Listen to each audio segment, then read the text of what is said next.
Welcome back to the channel for another episode of the ATC90.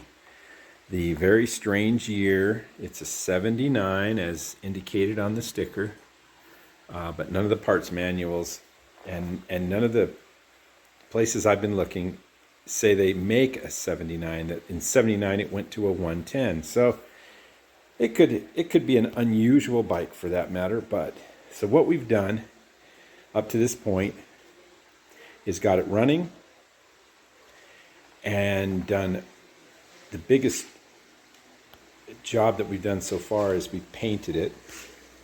So we've got it all repaired to fiberglass, the fuel tank, headlight, and the front forks. So what I wanted to do from that point is there's a few pieces here that I think I'm going to paint. I'm not going to paint this frame. You can see I've detailed the frame up to about this point here. And I'll continue on and it'll look fine. This is what I call rider quality. I'm not going to go for anything like show quality. But I'm going to check the chain and perhaps paint this cylinder here. But the first step is to get the front forks on, and I want to do that sooner than later. So I've got these blasted. They were pretty ugly compared to the frame itself. They were looking bad, and then in here there was a lot of rust. And I'm gonna do my best to coat that inside with just regular black frame paint that I use for these Hondas, and so that will dress it up a bit when you pull the fender off. And also this bracket here is like right in your face. So paint that, and then from there we're going to start on the front end. Guess what just came in? The Australian ATC Heaven sticker selection. So it's all shrunk wrapped here. This is the back fender. There's a extra that he put in here somewhere. That goes somewhere. We'll figure all that out. All the high altitude compensating, all this goes on the fender. This goes on the fuel tank. So that's exciting. And along with that, I received the little pull start handle. These go on the frame, and the seat mounts to it. They're little rubber snubbers. A fuel line. And in here, I think this is gray tubing for a CT90. So we've got all our parts, and we're just going to get to starting with the front end. All right, they're painted. I've got them hanging out here because it's going to be 102 today. So you think they'll dry? Oh yeah, I think they'll dry. They really look nice. Nice and shiny. Oh yeah, that'll dress it up a lot. That'll make it look good. And I got in there pretty good. So I think the tool pouch that I've got, well, it is OEM, but not for this specific bike. But finding one of these is really tough. And I just think that this is kind of rusted into the plastic. I might try to resuscitate this plastic. So see what we can do with that. Otherwise, I've got this nice new black bag. There's the tools. And look what I unearthed. Oh my. So ATC90 1978 is year first sold, but it says 79, and it says model year 1978 over here. So what an odd deal. Huh. Well, I'm gonna have to work on this year, on this dating a little bit more. Well, I did my best to clean it, but it's still embedded, the rust, and I don't want that to affect my paint that's inside. So I'm going with this. Brand new. Looks beautiful. The tools, I could plate these tools, but this is rider quality.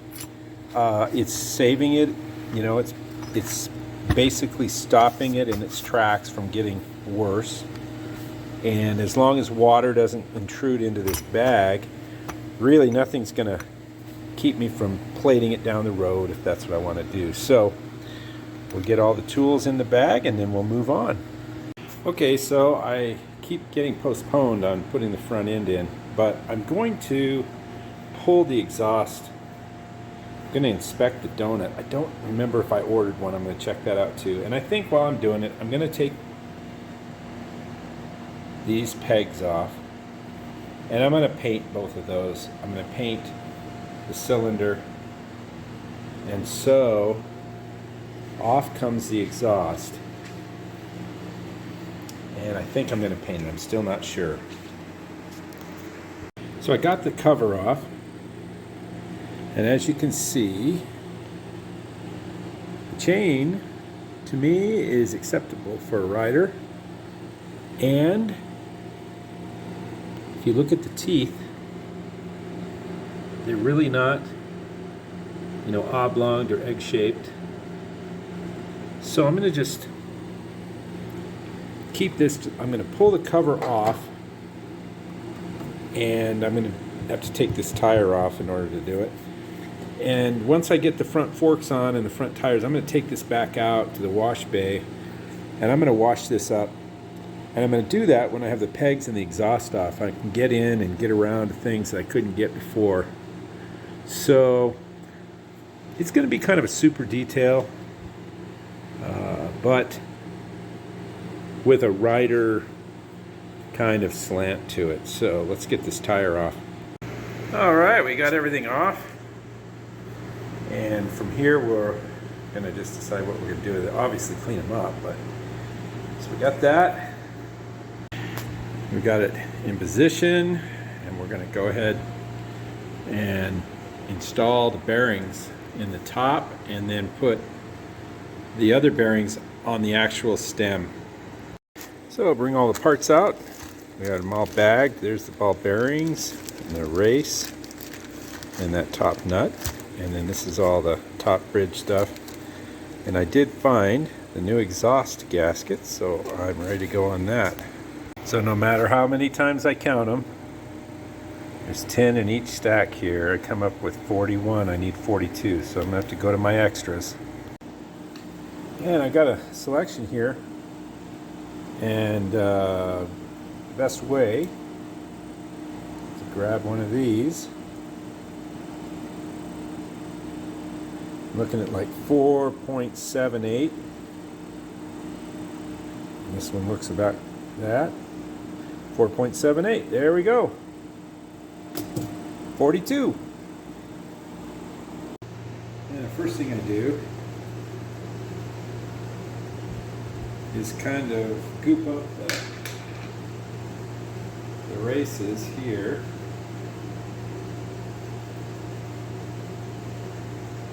And the bottom.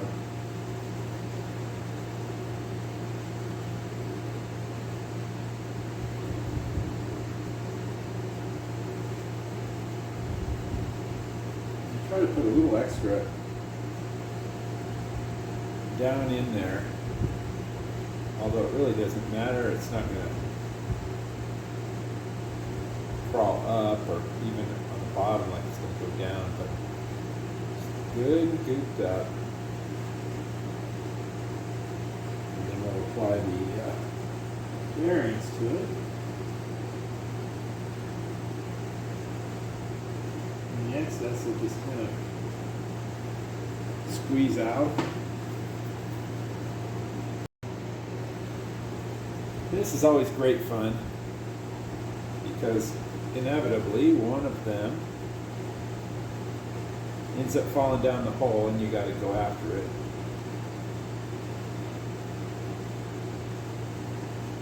Now this is going to take forever, so I'll come back when I've got those all in. Alright, they're all in. to take a little bit more, just kind of embed grease in the bearings.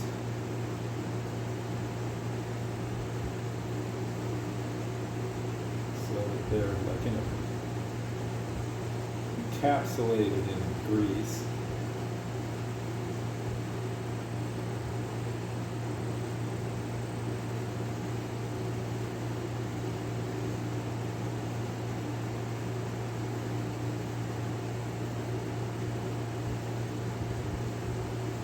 Like so.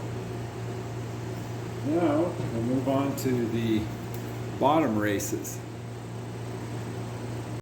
Now I've got all the bearings, which is half, 21 in the top and 21 in the bottom, all greased up. Both sides are greased. So move this out of the way. That doesn't spring back at the absolute wrong time. So what we're going to do is we're going to stab this up through the hole, and then we're going to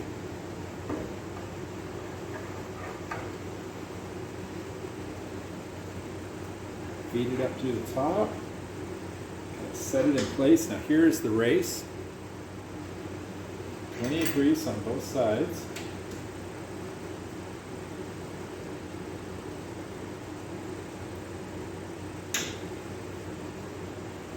Is, and this goes on like so, and the camera's shaking, I'm sure, and this is a part of it I always, had trouble figuring out, but I'm going to go through it the way I do it. So I just wiped off all the excess grease from the bottom. And as you can see, just hand tight on this nut. It's real smooth, real loose, no binding. So what I do is I'll tighten it up, and I swear I'm going to get a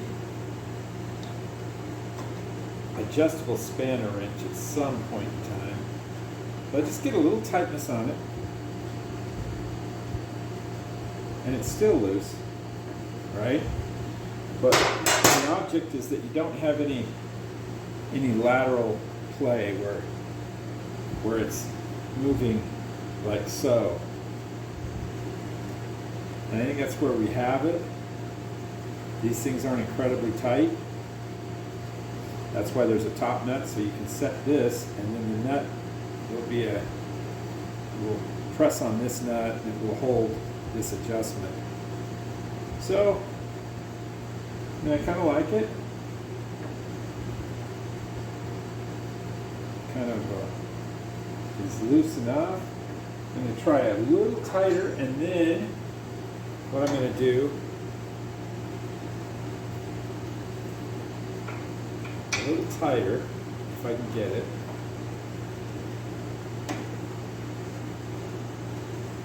Yeah, that's tight enough. So, now I'm going to loosen it just a hair. I'm not getting any lateral play in it.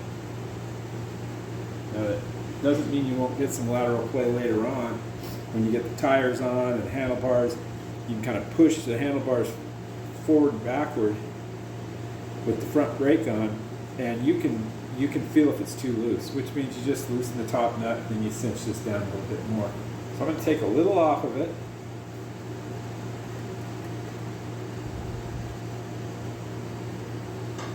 And there we go. You just want it to swing easy. And I don't ever really crank this thing down. There's, I'm sure, a torque setting or some sort of a spanner torque socket you could put on here. but I don't think it's much. It's probably about 3 or 4 pounds. So there you have it. That's how I do mine. You can do yours any way you want. When I pulled it apart, this was the washer that this nut fits on. It's the top bridge there. And I knew this wasn't right. Look how thick that thing is. Here's the Honda number. Goes on like that. So I shined up. These always seem to detail out real nice. And it really looks nice, being shiny chrome against this nice red paint. So I've got these on just hand tight. There's a torque for these. There's a torque for this nut. Here's the OEM little washer and the nut.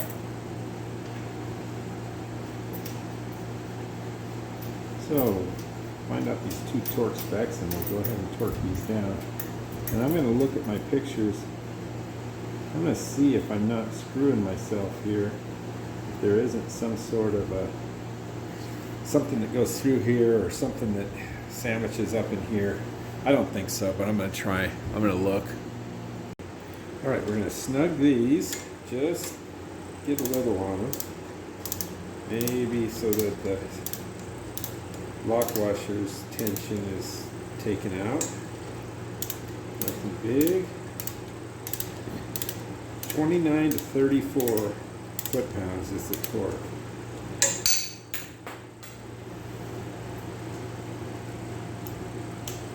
Then, before we torque these, we're going to tighten this steering stem nut. So this is 36 to 50.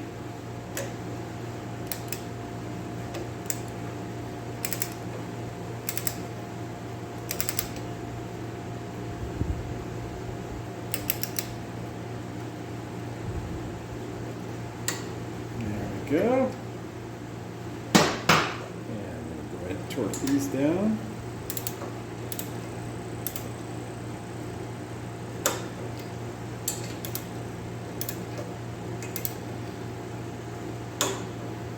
And there we are. And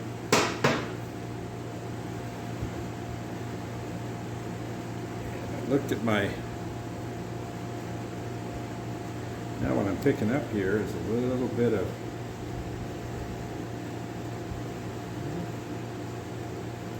not liking that. I think what happened there is the nut on the bottom tightened somehow. So let's back those off. And I'm going to loosen that.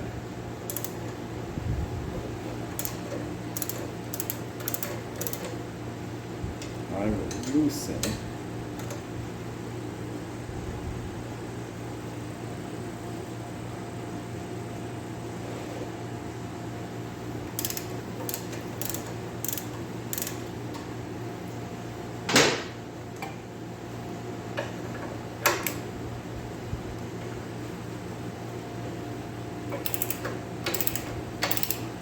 what happens.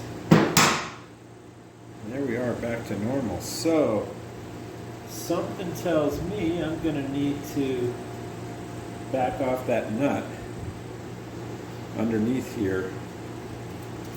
Yeah, maybe like a little turn, just a small turn. See if that, just take a little off of it and torque them down. Because it was definitely tightening up the bearings in here to where it wasn't spinning. The steering wasn't moving real nice and easy like it should. So get back when we get this top off. All right, I spun this. I took about 1/8 of a turn off, and as you can see, it's pretty hand tight.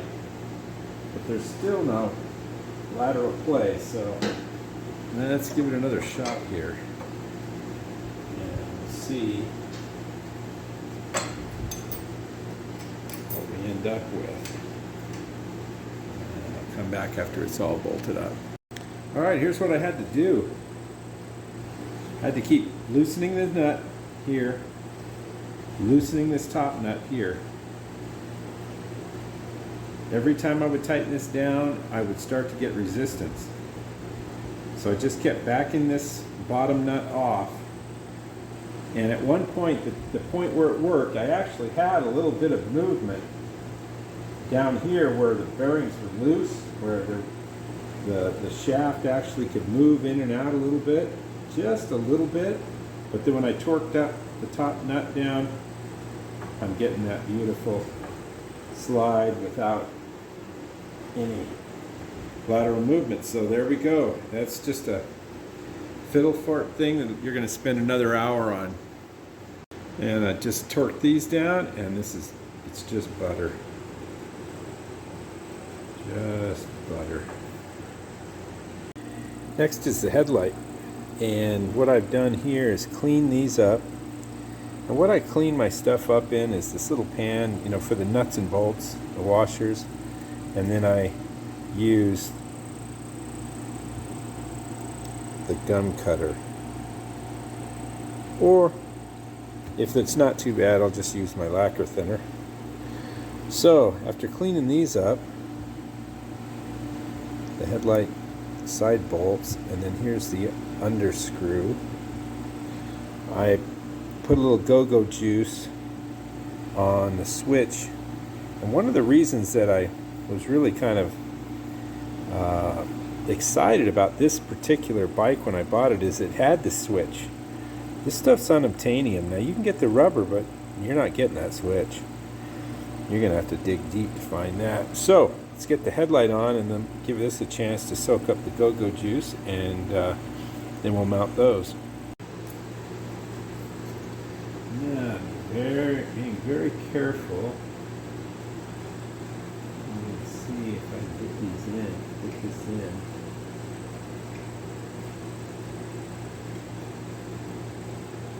Without scratching. Yeah, there we go. Boy, it's nice when they aren't all beat up. They're not lining up.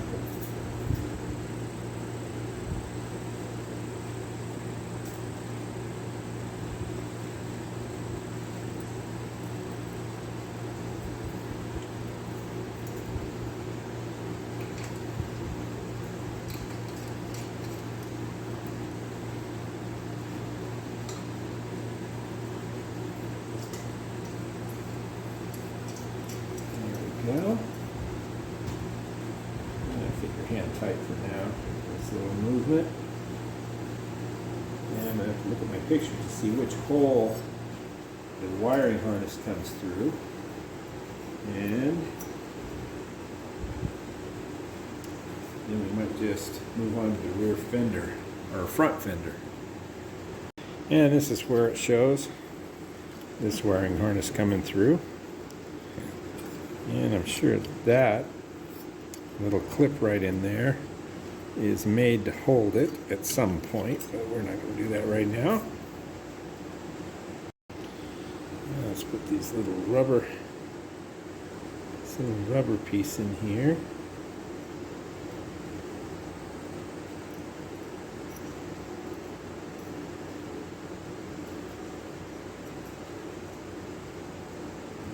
There we go.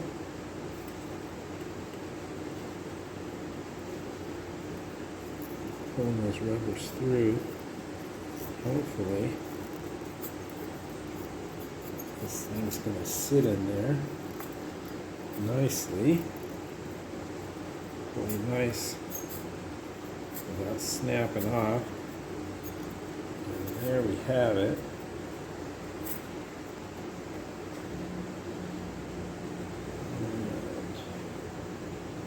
Feed these through.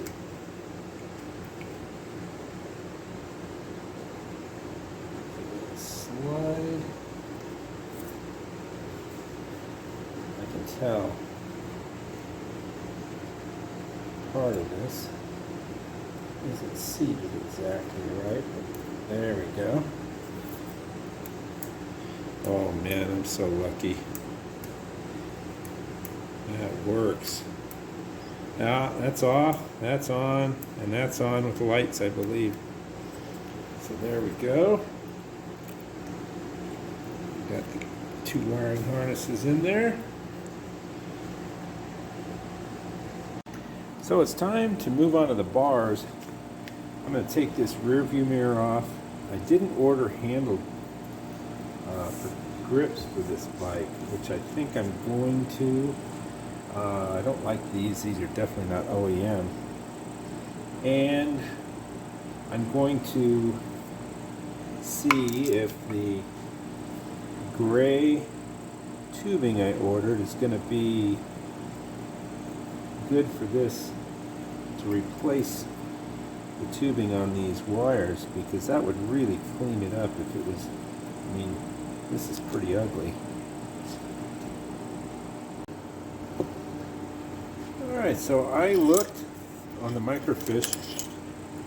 It shows this as a perch for a rear view mirror, but it doesn't show one, so it may not have come with one. I'm going to polish this up first. Yeah, they look pretty shiny and pretty nice, so I believe what I'm going to do is mount these next. Got a package of tubing. Let's just see. Well, a little larger, but I think we can get away with it. Yeah, this is 8mm, and let me check what the other stuff I have is. Okay, so this tube's probably a hair big, which isn't going to hurt. I would have liked to seen it like maybe 6mm, but we're going to have an easier time feeding this wire through.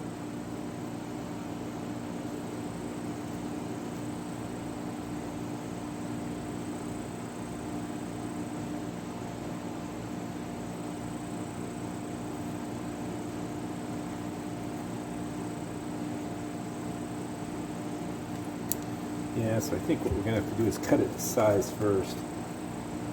You can see we've got a little rubber grommet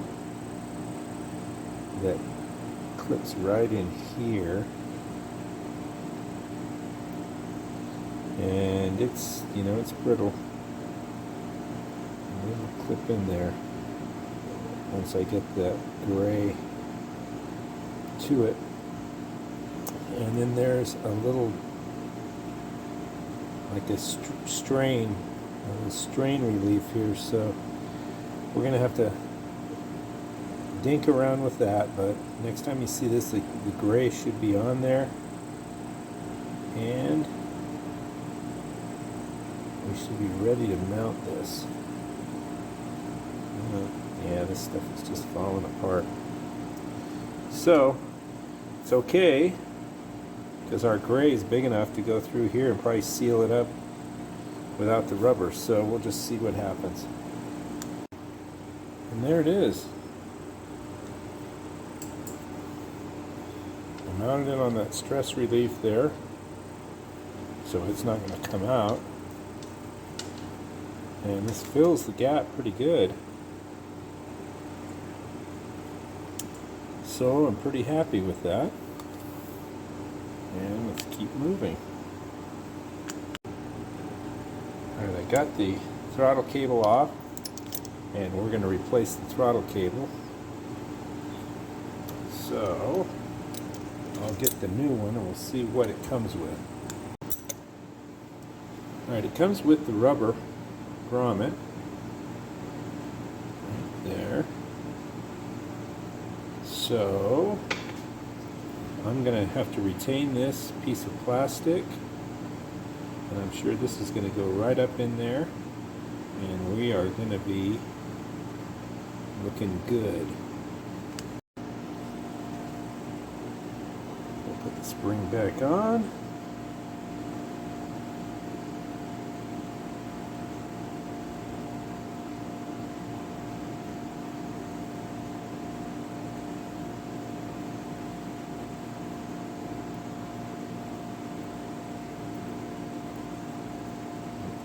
here. There we go.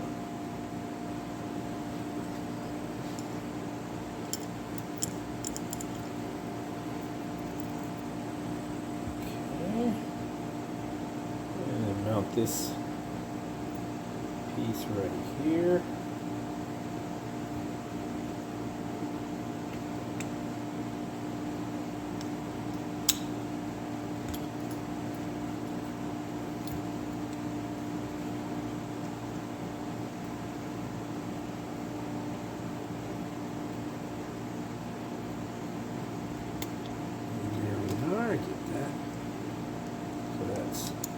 In there. Now let's grab the rubber boot.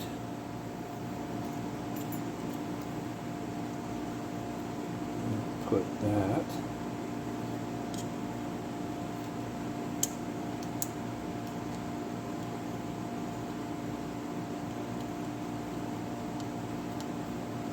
Seems about right.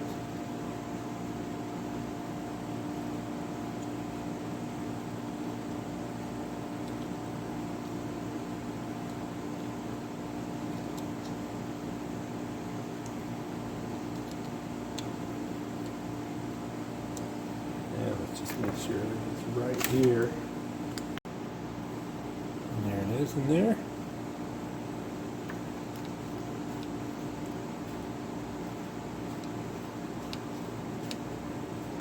And I'm going to try and clean this up a little bit, and then we'll put it on the handlebars. There it is, it's on. This is the cable routing as it shows, and I think it looks fine. Could have used a little smaller grade tubing, but boy, I don't know if I can get those cables through there. So I adjusted this, and I'm getting perfect throttle. It's a little free play. So it's on. So we might as well put on this little plunger that I got. And it's a repop, reproduction, but Dr. ATV had this. It should work and hold itself out, and that's what I want. And I'll get the old one off here. Damn well it's not sealing. Yeah, it could be. This is $35, by the way. Put that in there.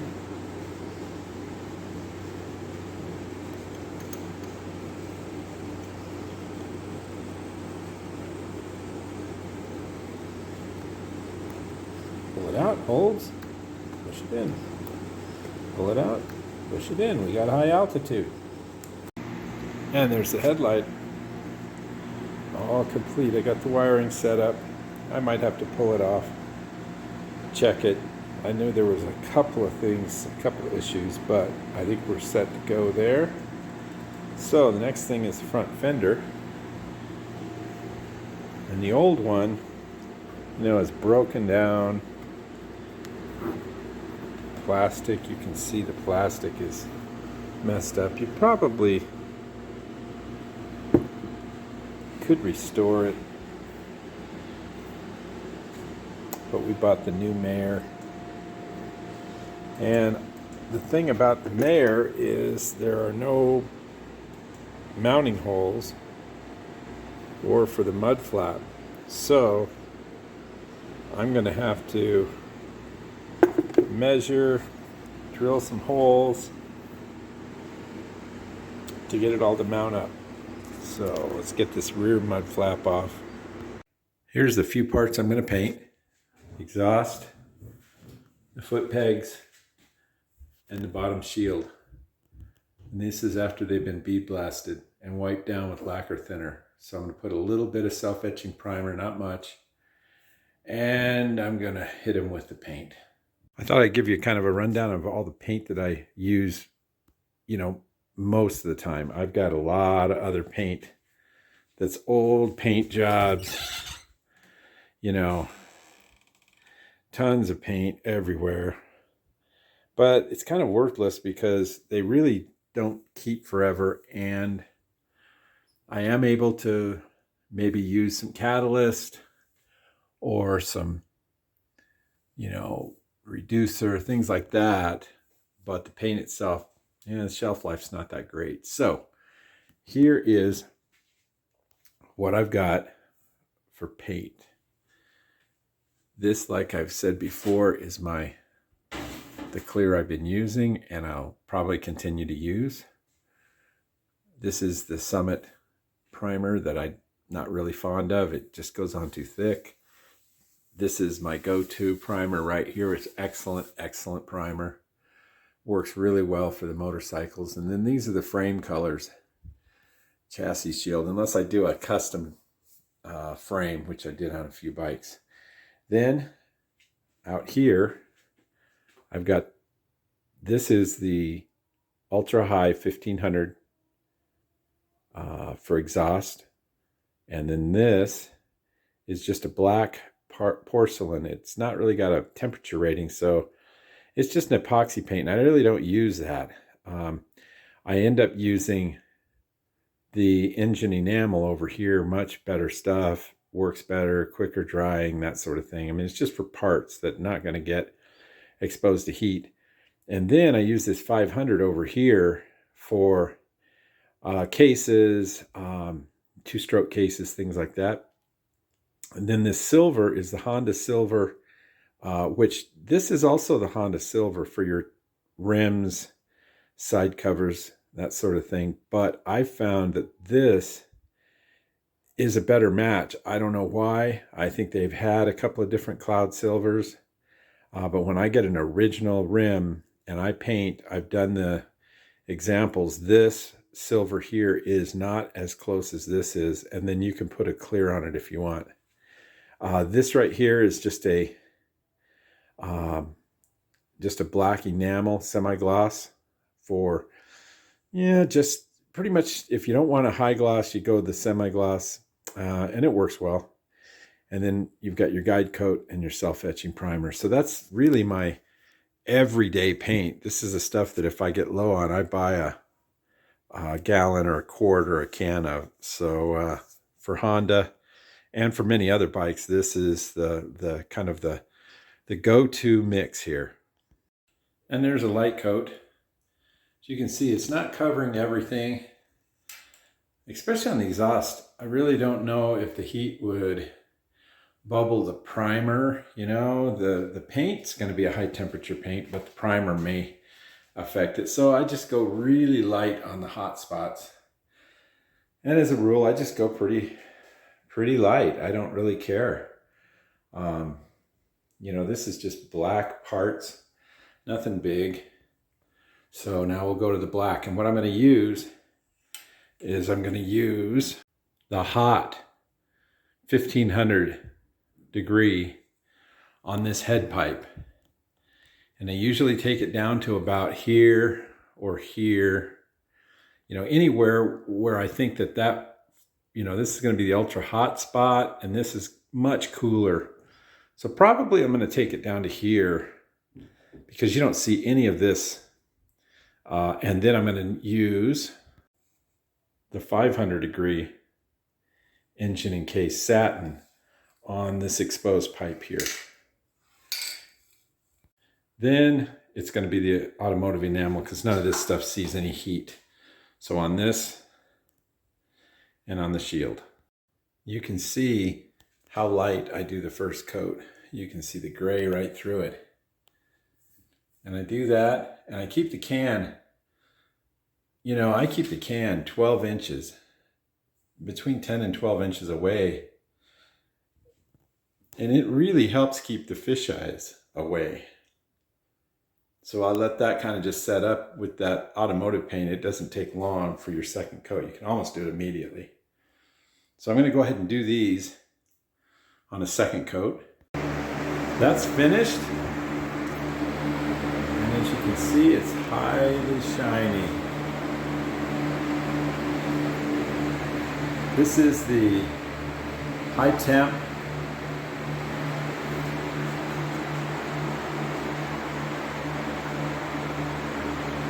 Now, I got to admit, I mixed up my cans and I threw some automotive enamel in the middle of a couple of coats of this, so I'm hoping that I don't get a bunch of bubbling. Who cares? I mean, it's outside the frame, so I could always repaint it without actually taking it apart. That's the finished skid plate. So now what I need to do is the semi-gloss or satin on the tip. And there it is after it's been drying in 104-degree heat outside. You can see it really calms down. I mean, that's looking really nice. Although you're not going to see any of it. It's all outside. So, there's the, and you can handle it now. Looks good for a skid plate. And the bars.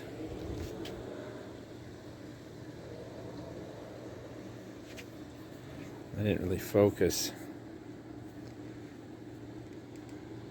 Let's see if I can get this out and turn it around. There we go.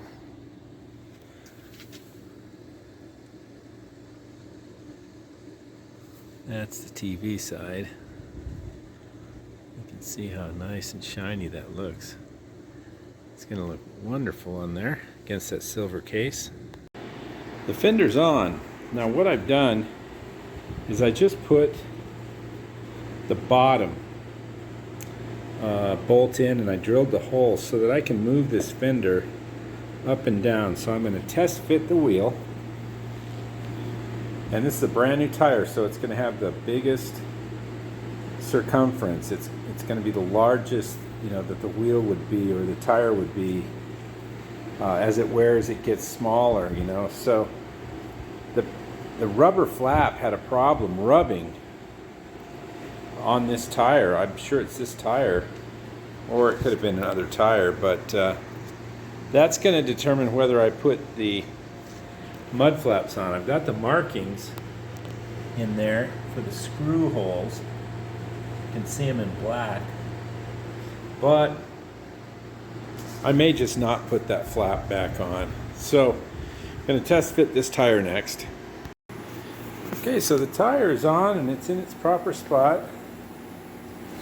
And it looks to me like maybe at one time either the fender broke and it came down like so and started rubbing, or they just put a really oversized tire in it. So I'm going to try and do the mud flap.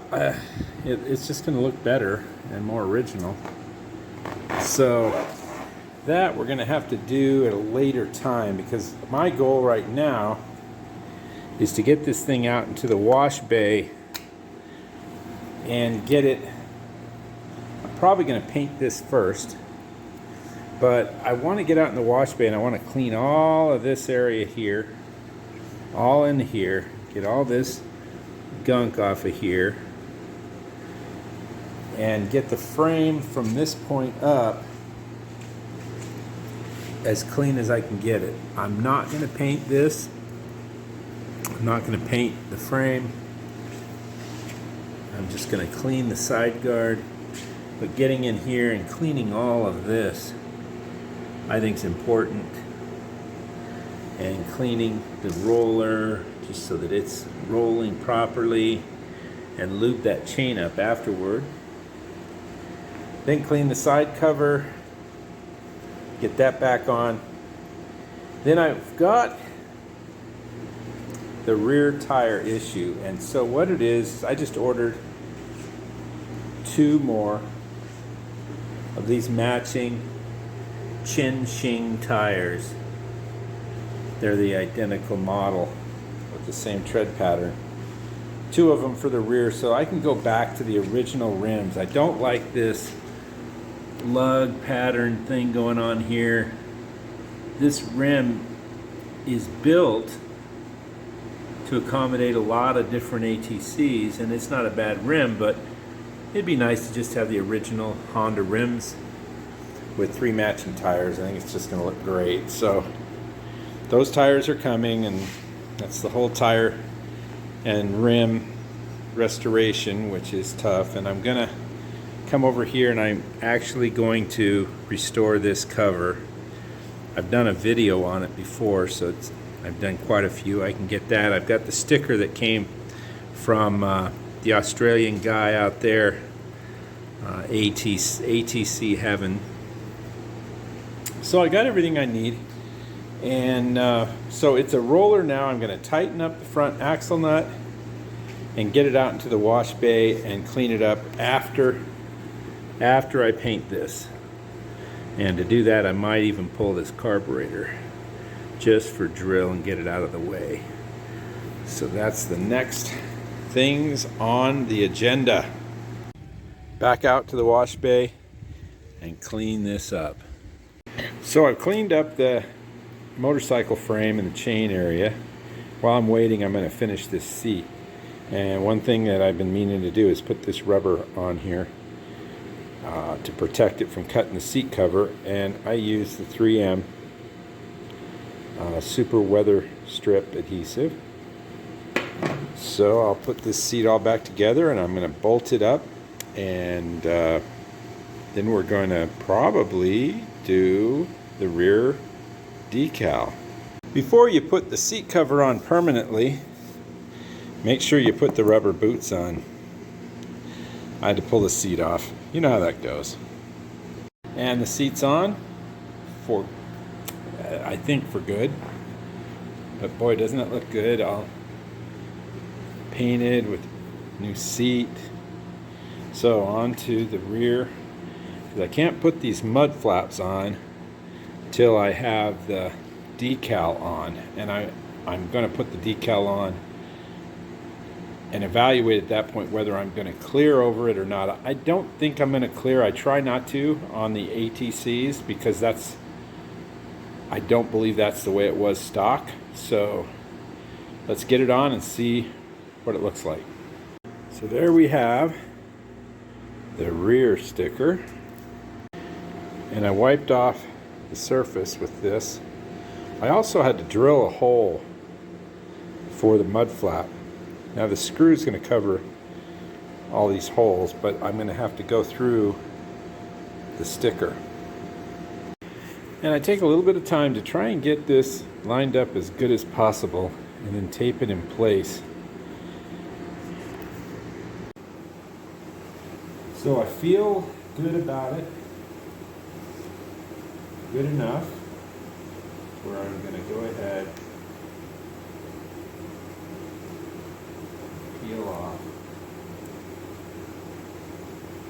about that much.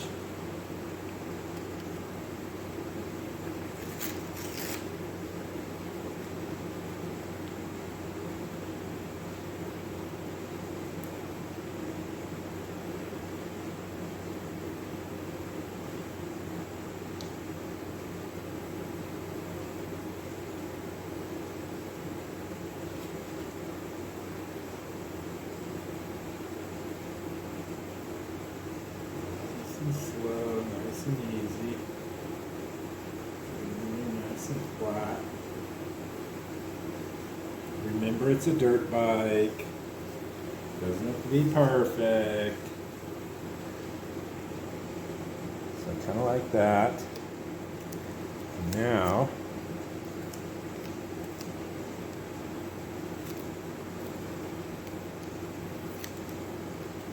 let's see if we can just continue our application.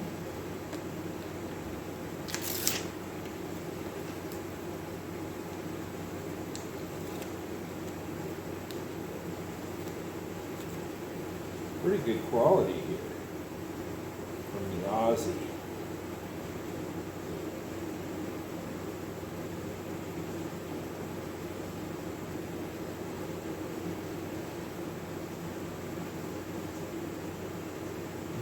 sticker.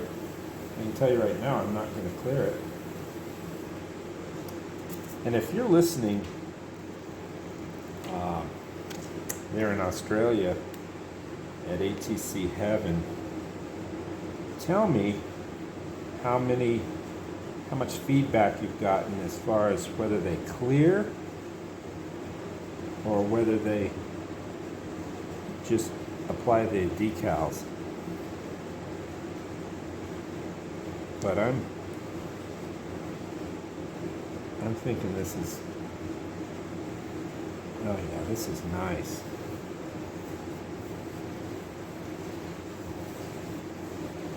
There it is. Look at that.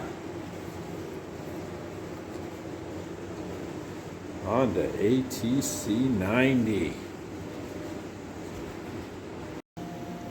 And I cut out the holes. So it helps to keep pictures. And there it is. There's the sticker. Yep. All right, after a lot of work, there it is. And of course, I had to grind down this area here. I'm still getting some flex in the fiberglass. I can still see a line here, but that's okay. I mean, it looks beautiful. It's not ever going to be perfect. And the mud flaps are on with all the OEM screws. So we're ready to bring it back in and start on the chain guard and just work ourselves backwards. Got it all taped off. The 1500 is just to dress it up a little.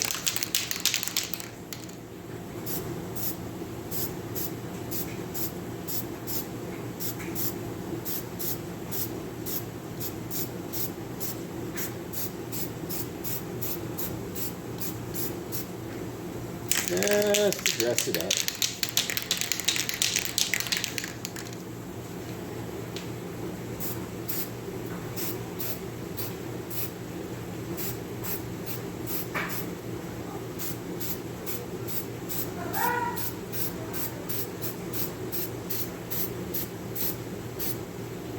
So I'm going to go around the cylinder and I'll get back. I think our next item up for bid is this. Since I've got the new handle and I've got the new sticker, I think I'm going to just go ahead and redo that whole thing. And there it is. Looks beautiful. So I'm going to torque these down, run this back through, put the carburetor back on, and work on this pull starter. Alright, I've got it off, and what I'm going to do is I'm going to put the new handle on this old rope. It's in good shape. I'm not going to rethread it. I've done that. I have a whole video on how to do this. But this is, like I said, it's rider quality, so this handle is just gone, and so it's easier to just cut this off and put a new knot in it. So there's a new knot, and I'm going to take a torch and I'm going to melt it together.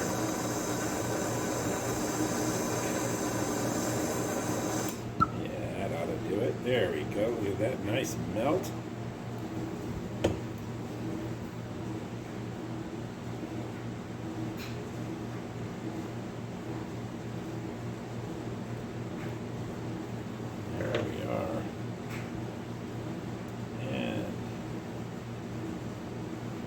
Pop that down in there.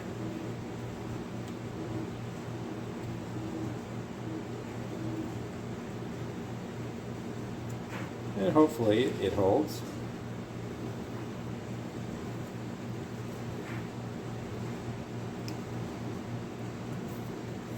There we are. Oh, I didn't get the old one off. Well, I'll just have to cut that. Isn't that funny? Well, there's no cutting it because there's metal. So I'm going to have to cut this off again.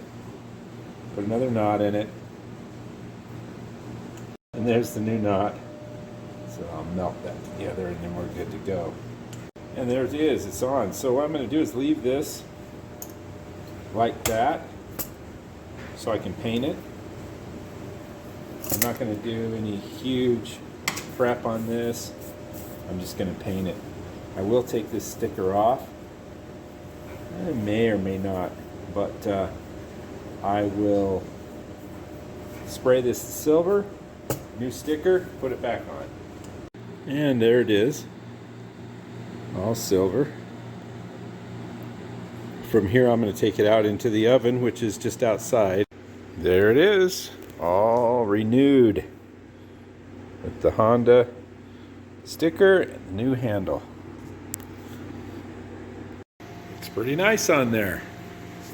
So I got the frame cleaned up and I've got the carburetor back on. This is a position you need to have the bike in to put the exhaust in. So I've got it in, and I've got a brand new Honda donut gasket. So we'll get that installed. The exhaust is on. The footrests are on. The brake is somewhat adjusted. The tool holder is on, the rear grab rail's on, the chain housing or house is on. So we just keep assembling at this point. Air cleaner's remounted, got the tank on here. So now's the time to put the graphics on the tank.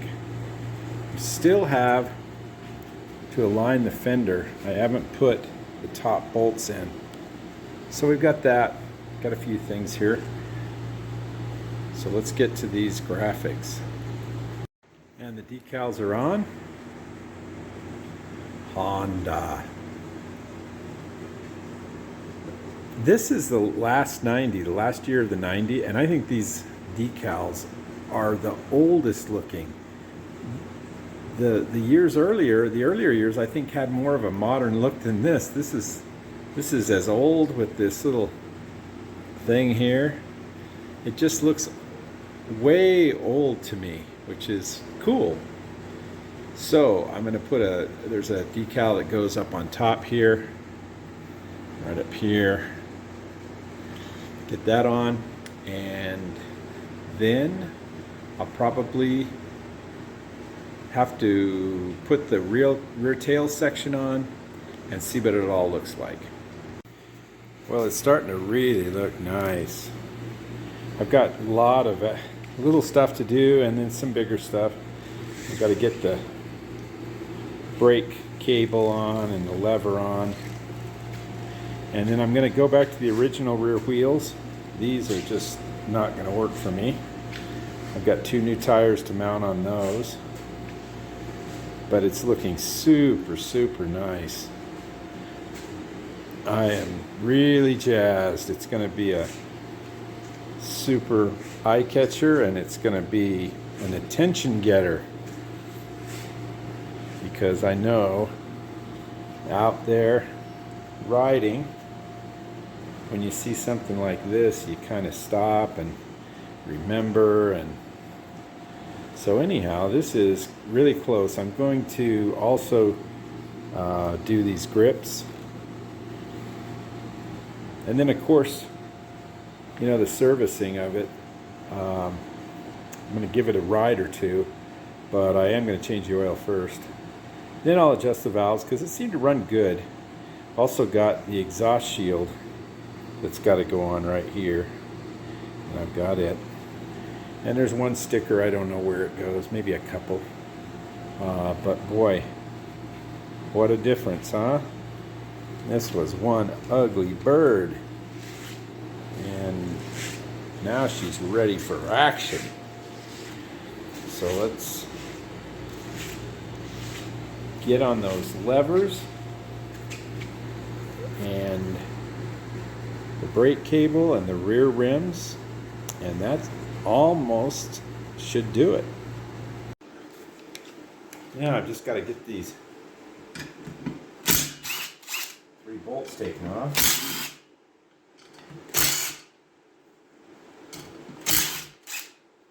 And we can split the rim.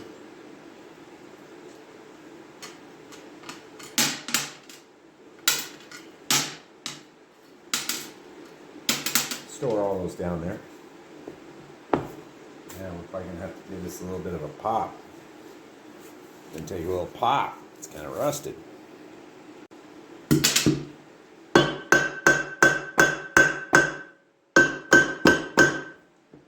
Bend the rim.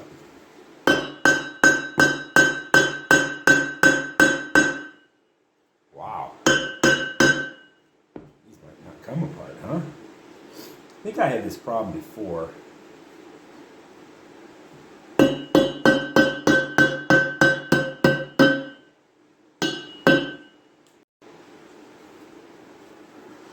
What I had to use is a screwdriver.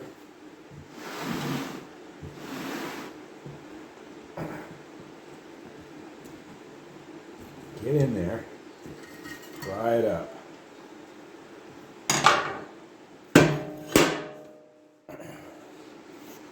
So what I'm looking at here, I don't think it's all rust. It's like a fiber.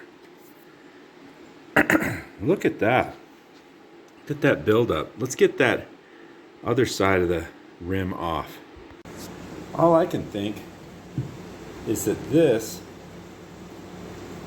is like maybe it's a tube. You know, it's something. Because, yeah, it's rusted, but this isn't all metal here. This is fiber. So that's good news. So I will be able to save these rims. The first step is to get all the fuzz off. And I'm using, what is it, a 4-inch grinder, 40 grit. And it's taking it really down really quick, so that's good. Then I'll put it in the bead blaster. Well, they look a little different now. And one thing I did do is I took a light and I put it behind it so that I could see if any of these pits would bleed air, and it didn't. I mean, it's not going to guarantee that, but you can see along here it's nice and smooth where the tire was laying, and that's where it's going to seal also. So I've just got to get a little bit of this black stuff off here, get them wiped down, and let's get them silver. And there they are, all silver. It'll look really good. And they're all done. And I've got the other ones at the beginning of the painting process. But, you know, quite a difference from where they were before. So I ordered the new rings. I decided to go with tubes. And I went with the tubes with the locking or the nuts on the stem, and that'll lock the stem in position. I've done it before with tubes that are locked in with the nut, and they tend to want to bend towards the hub. Makes it hard to air them up. So always get the nut, get the kind that actually has a nut inside the rim and outside the rim. It keeps the stem straight. I also found on eBay 2 of these double up rings. This ring, actually, I never even took it out of here. It's probably rusted together, you might say, where you can see this little ridge right here. You can see that this one doesn't have the ridge, so that it's missing this ring, and it's a, you know, it just doubles up and makes it much stronger. So I found two of those at a reasonable price on eBay. So I'm waiting for everything to come to button up all these wheels, tires, and tubes. Now that the rims are painted, we're gonna do just the few little things that were left. This strap, got the tank installed, the fuel lines, got the brake and the brake cable. That's all adjusted. And I got the front fender all set, drilled the final holes, and that's perfect. Shined up a little exhaust guard there, and there's the cable again. So we're just waiting for the rims and the parts to come for the rims, but this one's really ready to ride now. I'm gonna do new grips, so really there's just a little part to this video left, and that's the showing it with the grips and the new tires and rear rims. So it's looking good, and the next time you see it, it's going to be outside for just a final walk around.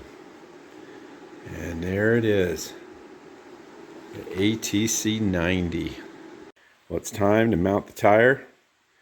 We've got the tube, we've got the rings, the little rubber O-rings, and the new outside brackets, braces, and the new tire. So let's get to it. I've got the wheel half that does not have the stem in it. The top here is going to have the stem, so that I can finagle that. And you can see I've got the tube in here. I put a little air in the tube, and I've got the stem ready to go in the second half of the rim. I've got a little bit of I've got the rubber O-ring there. So it's just a finagling thing. So you're going to put the bolt through the top of the second rim once I get it all lined up. And then you're going to have to lift it up and put the washer and the nut on it. Sometimes I'll just try and get the nut started just so I can get a couple on there. Then I'll pull them back off and one by one and put the lock washer on. It's just finagling and fiddling. So I'll probably just come back to you when the tire and rim are all on. Well, we're approaching the finish line. We've got the beautiful wheels, tires on the back. We've got everything hooked up. I thought I'd give you a little walk around without the rear fender on, and just give you a underneath look. So it's very nice and clean and serviceable. Everything has been gone through and evaluated. Finally got a rubber strap on. Probably went through 25 years, half of its life without one of those. And everything's all tidied up, looking great. So I'm going to put the rear fender on and do one more little walk around. She's looking really good. And this is rider quality for me, but it's a little bit better than rider quality, I would say. The cute little headlight. You know, I was able to save all that rubber. The switch, that stuff's priceless. Try and find that stuff. You know, everything is cleaned up, ready to go. ATC90.